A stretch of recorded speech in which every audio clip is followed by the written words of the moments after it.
Hi hello everyone, welcome to my channel Anukar vlogs. ఎప్పుడు chicken biryani, mutton biryani ఇలా తిని మీకు బోర్ కొట్టింది అనుకునేటప్పుడు ఈ ఫిష్ బిర్యానీ ట్రై చేయండి. చాలా టేస్టీగా ఉంటుంది. అంతేకాకుండా ఈ బిర్యానీ కోసం మనం మసాలా అంటూ ఏం ప్రిపేర్ చేసుకోక్కర్లేదు. ఇంట్లో ఉండే మసాలా పొడులతోనే చాలా ఈజీగా సింపుల్ వేలో చేసుకోవచ్చు.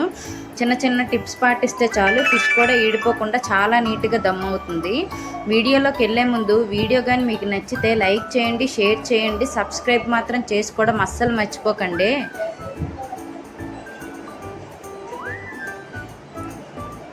ఇంకా వీడియోలోకి వెళ్తే అల్లం వెల్లుల్లి పేస్ట్, ఉప్పు, పసుపు, కారం, ధనియాల పొడి, జీలకర్ర పొడి, ఇక్కడ ఆచి ఫిష్ ఫ్రై మసాలా వేసుకున్నాను. ఉంటే వేసుకోండి, లేదంటే లేదు. 2 స్పూన్ల ఆయిల్, నిమ్మరసం వేసుకొని బాగా కలుపుకోవాలి. మరీ లూజ్గా కాకుండా టైట్గా కాకుండా కలుపుకోవాలి. ఫ్రెష్గా కడిగి పెట్టుకున్న చేపలకి మసాలా అంతా చక్కగా పట్టించేసి 15 నిమిషాలు పక్కన పెట్టుకోండి. తర్వాత ఒక ప్యాన్లో ఆయిల్ వేసుకొని కరివేపాకు వేసుకోండి. ఈ కరివేపాకు ఫ్లేవర్ ఫిష్కి పెడితే చాలా బాగుంటుంది టేస్ట్.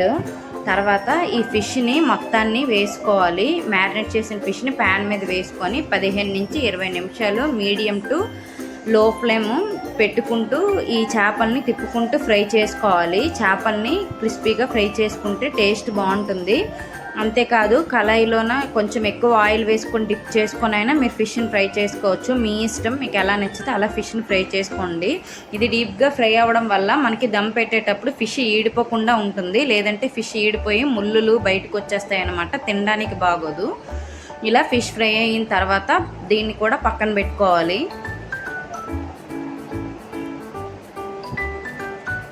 తర్వాత ఒక మండి తీసుకొని అందులో 2 స్పూన్ల నెయ్యి, 3 స్పూన్ల ఆయిల్ని వేసుకొని బిర్యానీ దినుసులన్నీ వేసుకొని కరివేపాకు వేసుకోవాలి. తర్వాత నిలువుగా కట్ చేసుకున్న ఉల్లిపాయలు, పచ్చిమిర్చి వేసుకొని ఎర్రగా వేయించుకున్న తర్వాత 1 స్పూన్ అల్లం వెల్లుల్లి పేస్ట్ కూడా వేసుకోవాలి. ఆ పచ్చివాసన పోయేంత వరకు వేయించుకున్నాక 2 మీడియం సైజు టమాటా ప్యూరేని వేసుకొని బాగా కలుపుకోవాలి. టమాటా ప్యూరే కూడా పచ్చివాసన పోవాలి.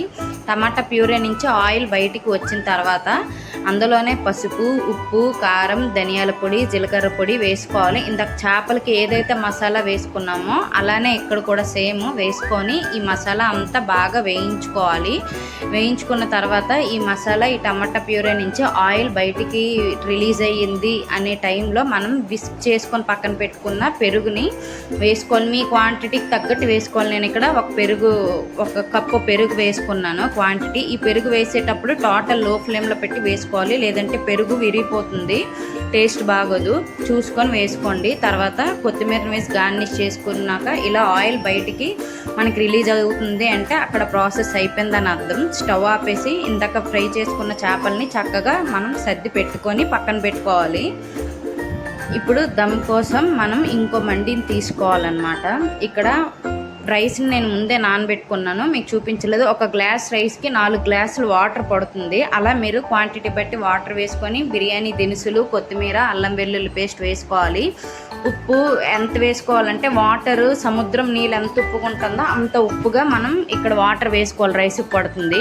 తర్వాత రైస్ని వేసుకున్నాక హై ఫ్లేమ్లో మాత్రమే ఇక్కడ కుక్ చేయాలి. రైస్ని పెట్టుకొని హై ఫ్లేమ్లో కుక్ చేసి 60% అంటే టోటల్ మొత్తం ఉడికిపోకూడదు, కొంచెం పలుగ్గా ఉండాలి. వీడియో చూపించే విధంగా అలా పలుగ్గా ఉన్నాక మనం ఒక లేయర్ కింద వేసుకోవాలి. 2-3 మినిట్స్ తర్వాత రైస్ ఇంకొంచెం ఉడుకుతుంది, 70%. అది ఇంకో లేయర్ కింద వేసుకోవాలి. మళ్ళీ 2-3 మినిట్స్ ఉంచాక ఇంకొంచెం ఉడుకుతుంది, అది మళ్ళీ ఒక లేయర్ కింద వేసుకొని మొత్తం చక్కగా సర్ది పెట్టుకోవాలి. తర్వాత కొత్తిమీర, నెయ్యి, నేను కొంచెం బిర్యానీ మసాలా పైన జల్లుకున్నాను. మీరు ఇంట్రెస్ట్ ఉంటే జల్లుకోండి, లేదంటే లేదు.